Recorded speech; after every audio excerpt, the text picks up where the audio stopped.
ಹರಿಪ್ರಸಾದ್ ಅವರಿಗೆ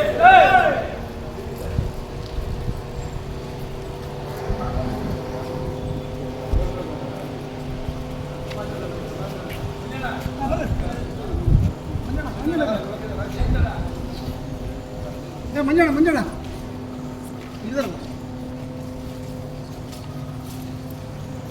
ನಮಸ್ತೆ ಸರಿ ಸ್ವಲ್ಪ ಯಾರು ಮಾತಾಡಬೇಕು ಸರ್, ಈಗ ಚುನಾವಣೆ ನಡೀತು. ಕಾಂಗ್ರೆಸ್ಸಿಗೆ ಕೆಲವು ಕಡೆ ಮುನ್ನಡೆ, ಕೆಲವು ಕಡೆ ಹಿನ್ನಡೆ ಆಗಿದೆ. ಇದ್ರ ಬಗ್ಗೆ ಅಭಿಪ್ರಾಯ ಸರ್? ಕಾಂಗ್ರೆಸ್ಗೆ ಎಲ್ಲೂ ಹಿನ್ನಡೆ ಆಗಿಲ್ಲ. ಕೇರಳದಲ್ಲಿ ಗೆದ್ದಿದ್ದೀವಿ, ತಮಿಳುನಾಡಲ್ಲೂ ಗೆದ್ದಿದ್ದೀವಿ, ಅಸ್ಸಾಮಲ್ಲಿ ಒಂದು ಹಿನ್ನಡೆ ಆಗಿದೆ, ಪಶ್ಚಿಮ ಬಂಗಾಳದಲ್ಲಿ ಹಿನ್ನಡೆ ಆಗಿದೆ.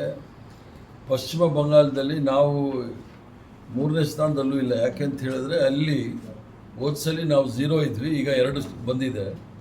ಅಲ್ಲಿ BJP ಗೆದ್ದಿರೋದು ಏನು ಚುನಾವಣೆ ಪ್ರಕ್ರಿಯೆಯಿಂದ ಏನು ಗೆದ್ದಿಲ್ಲ.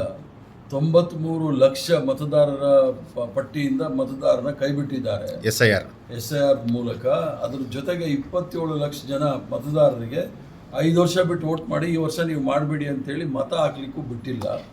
ಪ್ರಜಾಪ್ರಭುತ್ವದ ವಿರುದ್ಧ, ಸಂವಿಧಾನದ ವಿರುದ್ಧ ಮಾಡಿ ಅವ್ರು ಗೆದ್ದಿರ್ತಕ್ಕಂಥದ್ದು, ಷಡ್ಯಂತ್ರದ ಮೂಲಕ ಗೆದ್ದಿರ್ತಕ್ಕಂಥದ್ದು. ಸರ್ಕಾರದ ಎಲ್ಲ ಸಾಂವಿಧಾನಿಕ ಸಂಸ್ಥೆಗಳನ್ನು ದುರುಪಯೋಗ ಪಡಿಸ್ಕೊಂಡು ಅಲ್ಲಿ ಚುನಾವಣೆ ನಡೆಯೋ ಸಂದರ್ಭದಲ್ಲಿ ಪ್ಯಾರಾಮಿಲಿಟರಿ ಫೋರ್ಸಸ್ ಒಂದು, ಅಮೇರಿಕಾದ 7ನೇ ಫ್ಲೀಟ್ ಒಂದು ಮತ್ತು ರಾಫೆಲ್ ವಿಮಾನ ಮಾತ್ರ ಬಂದಿರಲಿಲ್ಲ. ಯುದ್ಧ ಭೂಮಿಯಾಗಿ ಮಾಡಿದರು. ಬಾಂಗ್ಲಾದೇಶ ಜೊತೆ ವಾರ್ ಮಾಡೋ ಥರ ಅಲ್ಲಿ ಹೋಗಿದ್ದರು. ಜನಗಳಿಗೆ ವೋಟ್ ಹಾಕೋಕ್ಕೂ ಬಿಟ್ಟಿಲ್ಲ. ಸಂಪೂರ್ಣವಾಗಿ ಪೊಲೀಸ್ ಬಲವನ್ನು ಉಪಯೋಗಿಸ್ಕೊಂಡು ಅಲ್ಲಿ ಚುನಾವಣೆ ಗೆದ್ದಿದ್ದಾರೆ. ಅಸ್ಸಾಮಲ್ಲಿ ಈಗಾಗಲೇ ಅವರು ಕ್ಷೇತ್ರ ಮರು ವಿಂಗಡಣೆ ಮಾಡಿ ಅವ್ರ ಅನುಕೂಲಕ್ಕೆ ಮಾಡಿಕೊಂಡು ಅವ್ರು ಗೆದ್ದಿರ್ತಕ್ಕಂಥ ವಿಚಾರ ಭಾಳ ಸ್ಪಷ್ಟವಾಗಿದೆ. ಆದ್ದರಿಂದ ಕಾಂಗ್ರೆಸ್ ಪಕ್ಷ ಸುಳ್ಳಾಗಿಲ್ಲ. ಮುಂದಿನ ದಿನಗಳಲ್ಲಿ ನಮ್ಮ ಹೋರಾಟ ಇರುತ್ತೆ. ಅಲ್ಲಿ ಪ್ರಜಾಪ್ರಭುತ್ವ ಮತ್ತು ಸಂವಿಧಾನವನ್ನು ಕಾಪಾಡ್ತಕ್ಕಂಥ ಹೋರಾಟ ಇದ್ದೇ ಇರುತ್ತೆ.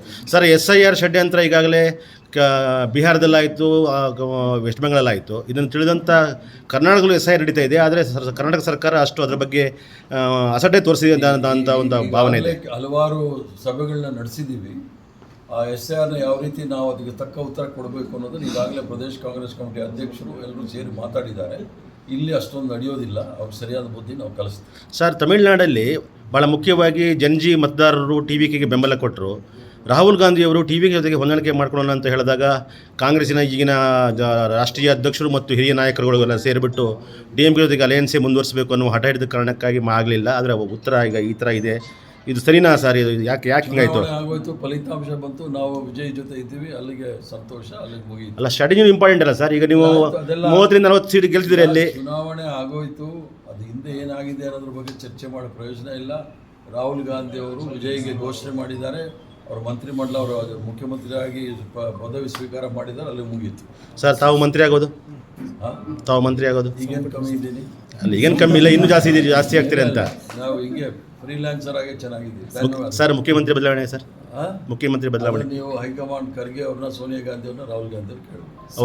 ಅವರ ಯಾರೂ ಸಹ ಅದ್ರ ಬಗ್ಗೆ ಮಾತಾಡೋಂಗಿಲ್ಲ. ಈಗಾಗಲೇ ಮಲ್ಲಿಕಾರ್ಜುನ್ ಖರ್ಗೆ ಅವರೇ ಭಾಳ ಸ್ಪಷ್ಟವಾಗಿ ಹೇಳಿದ್ದಾರೆ, ನಾವು 3 ಜನ ತೀರ್ಮಾನ ಮಾಡ್ತೀವಿ ಅಂತ ಅವ್ರು ಹೇಳಿರೋದ್ರಿಂದ ಅದರ ಬಗ್ಗೆ ನಾನು ಮಾತಾಡಿದ್ರೆ ಅದು ಪಕ್ಷ ವಿರೋಧಿ ಚಟುವಟಿಕೆ ಆಗುತ್ತೆ. ಅದರಿಂದ ಅದ್ರ ಬಗ್ಗೆ ಯಾರೂ ಸಹ ಮಾತಾಡೋಂಗಿಲ್ಲ. ಸಂಪುಟ ವಿಸ್ತರಣೆ ಆಗೋ ಸಾಧ್ಯತೆ ಇದೆ ಸರ್? ಅದು ಮುಖ್ಯಮಂತ್ರಿಗಳಿಗೆ ಬಿಟ್ಟಿರ್ತಕ್ಕಂಥ. ಧನ್ಯವಾದ.